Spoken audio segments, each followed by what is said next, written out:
Welcome to Audacity Works, a podcast inspired by and dedicated to the working artist, the creative entrepreneur, and generally, doing the damn thing. This exists on the premise that the world belongs to those who have the audacity to believe that their lives have value. This is for you. Welcome to Audacity Works. I am your host, Rachel Strickland, and this is episode number 106. And if you've been following along for a while, you'll know that the first Wednesday of every month this year has been a guest episode where I interview someone who has been hugely impactful in my life, and my interview for November fell through. We tried many times up till the bitter end, like we even had something scheduled for yesterday. I'm filming this on Election Day, on Tuesday, November the 5th, so I was super holding out hope that we could make that happen, and it could not happen, and it was through no fault of her own. So of course that means it's too late to find someone new to interview for tomorrow. So guess what I always have access to? Me. So I'm going to just interview me. And because I have no real idea what to ask myself, I put up a link on Instagram stories yesterday. It was only about 18 hours ago, so I didn't get very many responses. But I was like, hey, ask me anything anonymously, and I will answer it on the podcast. But I did get a few questions, so I'll be answering those. But first, just a few updates. You know what today is. I know what today is.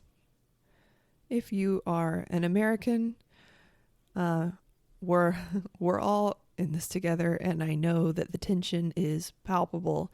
And maybe you voted early, maybe you're voting today. If you listen to this podcast, you definitely vote.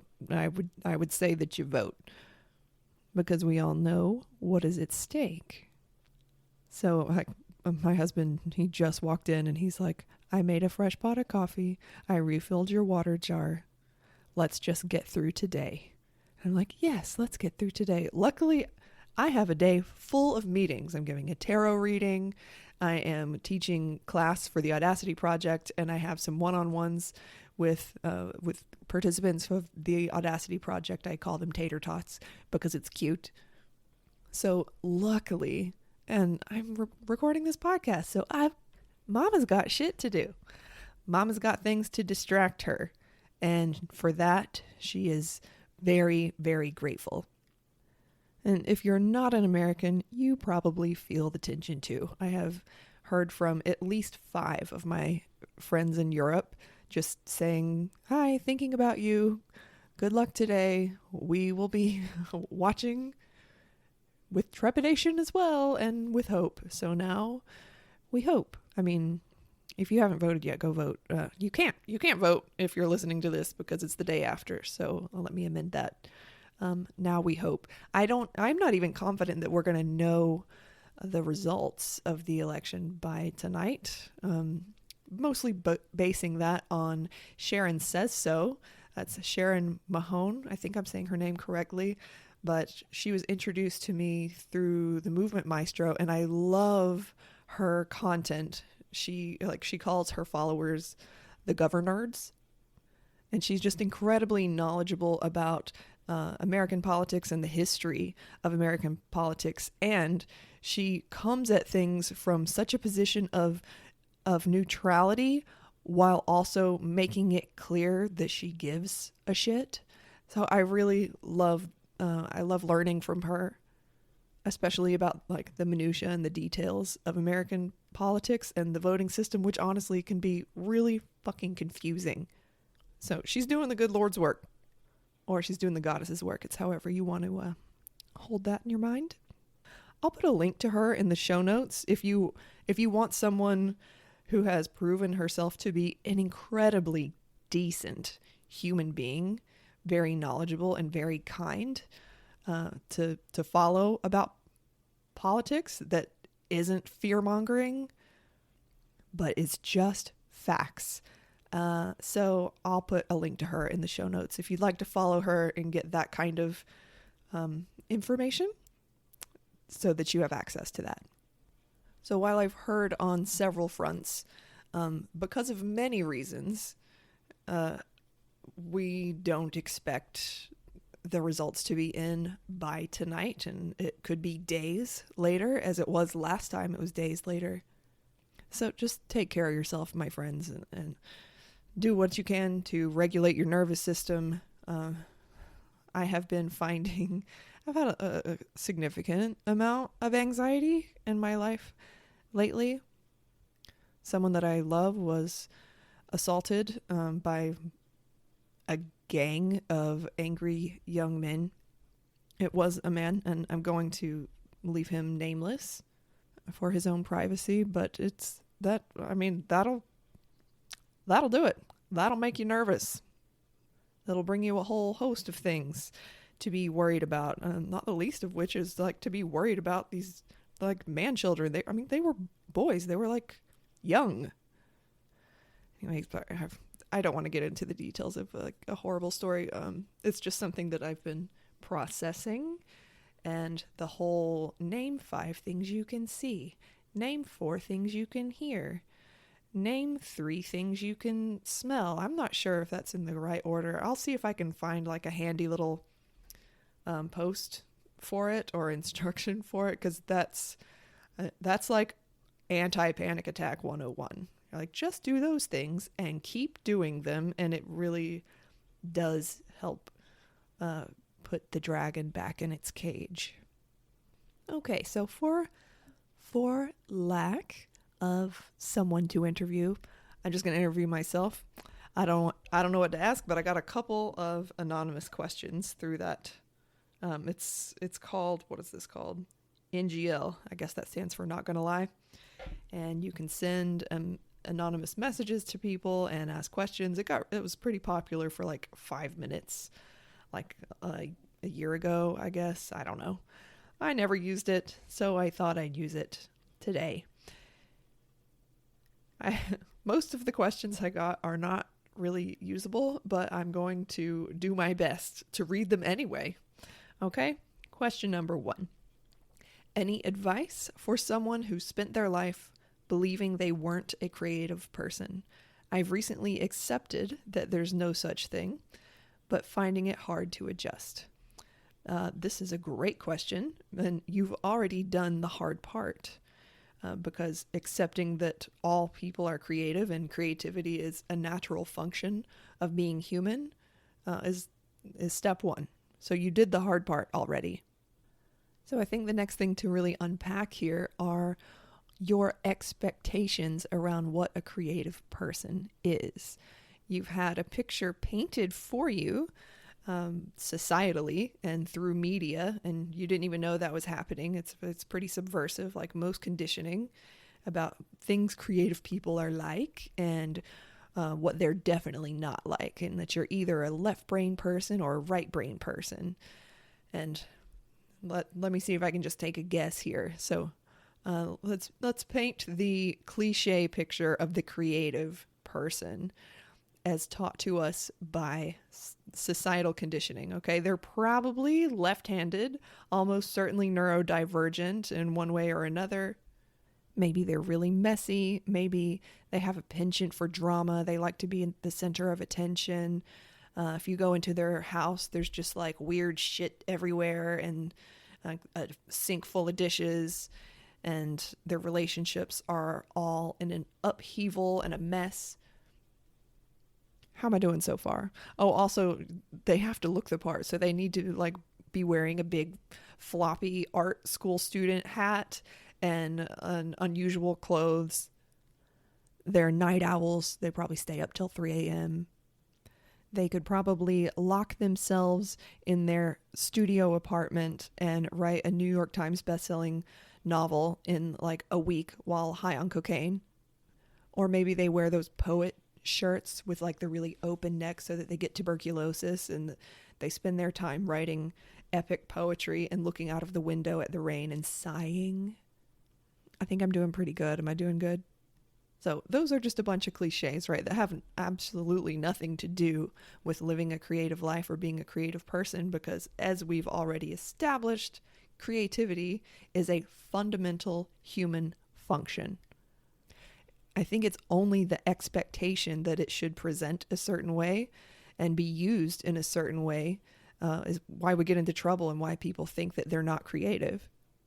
So letting go of those expectations is going to be probably the next step in your journey towards making peace with the fact that you are a creative person and letting it look however it looks to you, letting your own experience of your own goddess-given creativity be valid.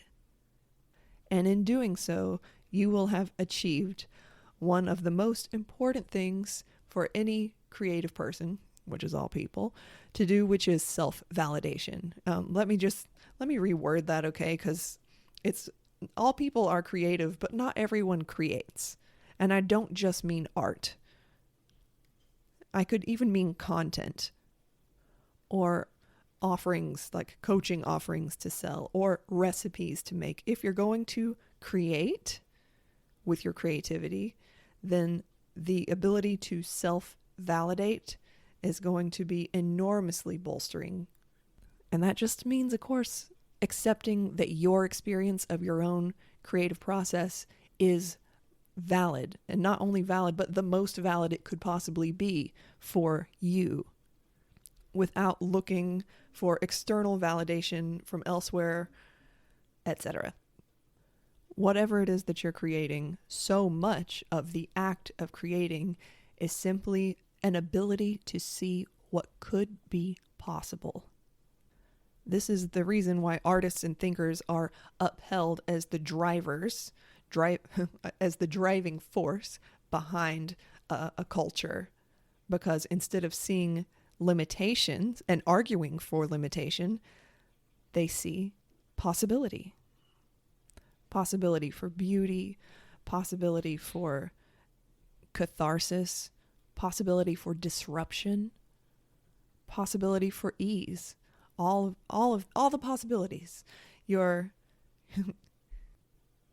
quest, should you choose to accept it, is to embrace that you are a creative person and to embrace your capacity for seeing possibilities. And this next part is important. And then trusting yourself enough to take action in service of those possibilities. Congratulations. Here is your new life. Okay, here is the next anonymous question that I got, and I'm going to have to take some liberties with this because I don't understand it at all, probably due to typos, but this is what it says. What is the sty, S-T-Y, meet, M-E-A-T, person you've helped unstick? How? What is the sty meet person you've helped unstick, and how? I don't think this was intended as a joke. I think it's a real question, and I'm just going to take a guess at what it was that they were trying to say. I even looked at the keyboard on the swipey keyboard to see, like, well, what could they have possibly meant by that? But maybe they're just asking about a problem student that I've had, or someone that did not seem to be in a super helpable place that I was able to assist in getting them unstuck. And how did I do that? So that's how I'm going to take this question. If anyone knows what a stymied person is and I just missed it, then y'all go ahead and tell me. So operating under that assumption, getting people unstuck is my job, mostly because no one's really stuck. They're scared. Feeling stuck is common, but if we're really particular about language, and language is important, so we should be, we're not stuck. You're only stuck if you have no options and no agency, and those circumstances are extremely rare, like being incarcerated. You're no options, really. I've never been incarcerated, but I can't imagine it feels like you have a lot of agency in that situation. So to an enormous degree, people who feel stuck and say that they're stuck are not stuck. They're just scared. And that is fair. But pointing that out is one of the first things that that I want to do. Also, I can't unstuck someone. I can't unscare someone. What I can do is give them a framework for self-knowledge. And the way I do that is through the Audacity Project and have them build out their materials to pursue their creative practice in a meaningful and intentional way. It is in the act of building out those materials that all of these questions get answered. And it's by them taking action, it's guided action because I'm giving them a framework and they're not just throwing spaghetti at the wall to see what sticks. But in taking those action steps, even though they're still scared, but they still take action. One little action, another one, another one, another one. And before you know it, what do you know? They start to trust themselves to handle the outcome and also to trust their own tastes. And that's where the magic happens. Because once you can trust yourself, you don't feel stuck anymore because you know that you can rely on your own agency. And that is a beautiful, gorgeous thing and something I never, ever tire of being witness to. And there's another part about this that is like culturally really sticky, which is when people feel stuck/scared, they feel shame that they can't unstick themselves and that they have to pay a mentor or hire a coach to help them move past a certain point. And that sort of like self-judgment, like I should be able to do this by myself, is absurd. And like most absurd things, when you say it out loud, you can see right through it. And you're like, you're right, that's silly. That doesn't make any sense. It's just like a side effect of this like supremacist perfectionism culture, which is that you should already know the answer and you should get an A+ on every test. Like, come the fuck on, people. We know these are unrealistic expectations.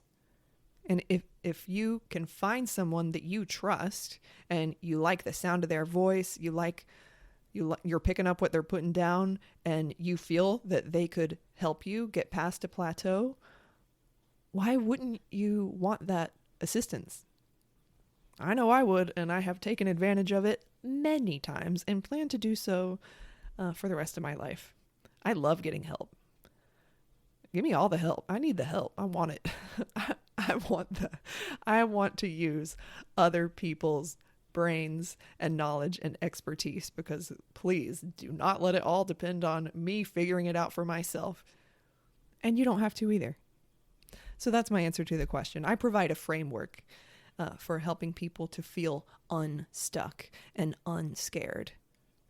That framework, along with a collection of lived experience, and I do have a gift for holding space for people, I know that, and allowing them to come and be exactly where they are at that moment and working with them from there, and bringing it back to the beginning now, seeing the possibilities, seeing what is possible for them and helping them see the same thing. Shameless plug, because fuck shame. If you're picking up what I'm putting down after hearing the answer to that question, and you're like, I want some of that, the Audacity Project, the waitlist is open. And the next cycle is going to be in March, April of 2025. And the waitlist is absolutely the best way to hear about it. So I'm going to put a link in the show notes. It will be there for you. That is the framework that I use. So my advice to you, if you are wanting some assistance getting unstuck, is to find someone that you trust. And if you're not sure yet, ask a bunch of people that have worked with them. Then your job is to show up fully with your full self and enjoy the process. That's something I really love about coaching, is just being able to like sit back and enjoy a process that someone else created to help you like to a certain end. Love it. So tasty. Okay, if you're listening and you wrote me the sty meat question and I didn't answer it at all, and that's not what you meant, just please let me know so that I can answer it for you. Okay, this is my next anonymous message. It's not a question, but I'm going to read it anyway because it's beautiful. And it's highly complimentary to me, so I'm going to read it. It says, I am a shameless Rachel Strickland groupie. You are so wise and funny. Oh, I love your defense and bolstering of creativity, especially women. Thank you for picking up what I was putting down. Thank you for noticing. I got a huge smile from this comment, obviously. So, yeah, I'll be keeping that one to refer back to. What's in my voice? What is that? Yeah. And thank you for calling me wise and funny. I've been called wise most of my life. I think it's just my reserve. And I don't know. Maybe I'm just wise. I don't know. But I always wanted to be funny. And I remember meeting Jenny Tufts in person when I met her for the first time. And I was like, you're funny. I wish I was funny. And she came back to me like a few days later or a week later because we were at the creative intensive, and she's like, actually, you are funny. And I'm like, I am? Oh, it felt amazing. Thank you, Jenny.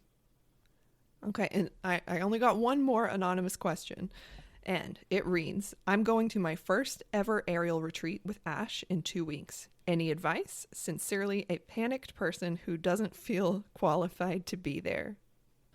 I wish that I could give you a hug, honestly, because you've got nothing to worry about. And what this person, they're referencing Aisling Nikeli. Obviously, unless there's just some other Ash teaching a retreat in 2 weeks that I don't know about, but we're just going to assume it's Aisling. Aisling is like the loveliest person in the freaking world. They are incredibly kind, so funny. I know, like, they appear scary on the internet because they're super famous and really, really good at what they do. But, like, they're not scary. They're wonderful. You're totally going to fall in love with them. And I haven't read the prereqs for Ash's retreat, but I'm assuming that you've read them because you signed up for it. And I think you're just having some classic imposter syndrome. And this is classic Gremlin 101. And gremlins are liars. Just trying to, like, steal the joy of this fantastic thing that you're about to go do. It's going to be amazing. But if you feel scared, you just go ahead and feel scared. Like, remember that fear or anxiety is pleasure without permission. Like, physiologically, they're super similar. So maybe you're not just scared and anxious. Maybe this is just like the thrill of pleasure, knowing you're about to challenge yourself, learn something new, meet someone you admire and learn from them. So yeah, that's my advice. To see if that reframing can give you some peace, that anxiety and fear are pleasure without permission. That, and bring SPF. And here, I'll even go into detail, right? All right. I just saw my dermatologist. I see my dermatologist once a year. And he always tells me I did so good that I wore my SPF. I wear mineral SPF because it works as soon as you put it on the skin. It's like a protective physical layer, for lack of a better word, between you and the sun. So it works as soon as you put it on. Chemical sunscreen also works great. It works by being absorbed into the skin. That's why you need to put it on like 15 minutes before you go outside.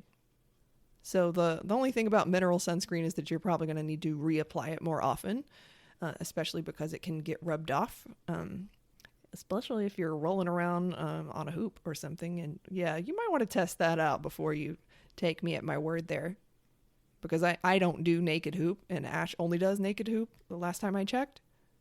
And I mean, the hoop is naked without tape on it, not that the artist is naked. Okay? And since we're talking about it, why not? I've been using the same mineral sunscreen on my face for about a decade. It's called Tizo. It's a 40 SPF. And the reason I brought up my dermatologist earlier is because he told me last time I saw him, anything above 30, you start to get sort of diminishing returns. Like 100 SPF is not twice as good as 50 SPF. So that made me feel better because I really love my 40 SPF. It's a tinted sunscreen made by Tizo. I'll put a link in the... Honestly, I get it at Walmart. I buy it on Black Friday once a year so that I can get a year's supply at a discount. Meh. Someone somewhere asked me about my skincare routine once on Instagram, and I never answered them because I wanted to be at home with like all the product, of which I don't use much product at all. So now I feel I have fulfilled that promise. SPF is my answer. And have a great time at your retreat. You can trust Ash. They're very good at their job. I think there's an application process even, so like if that's true, you've got nothing to worry about because you've literally been accepted to go to there. So however you're feeling is fine. I hope that you can find some ease and some peace around it and enjoy yourself and protect your skin from the sun. So, little bit of a longer episode today, which I was hoping for because normally a guest episode would be filling this slot and it would be about an hour long. But I've been yammering on for half an hour. So I'm going to close my self-interview for the day. Those are all the questions that I got, all the anonymous questions. It was fun. I might do that again. But thank you to anyone who wrote in. And I've also gotten some pretty nice suggestions for future podcast episodes, all of which are on the list. So you can always reach me on Instagram at Rachel Strickland Creative or on Patreon at Rachel Strickland Creative, and I would love to hear from you. The greatest compliment that you could give me would be to recommend this podcast to someone who you think would jive with it. So thank you in advance. This podcast is powered by Patreon. So I got to give the biggest props to my amazing patrons because they make this and so much more possible for me. And they give me a witness. They gave me a witness both for this podcast and for all of my creative work that doesn't get seen anywhere else because I don't post that content anywhere else. Like 99% of it never sees the light of day anywhere else. So thank you all so much for being there. In benediction, may you view your week and the world around you with eyes of possibility. And don't go back to sleep.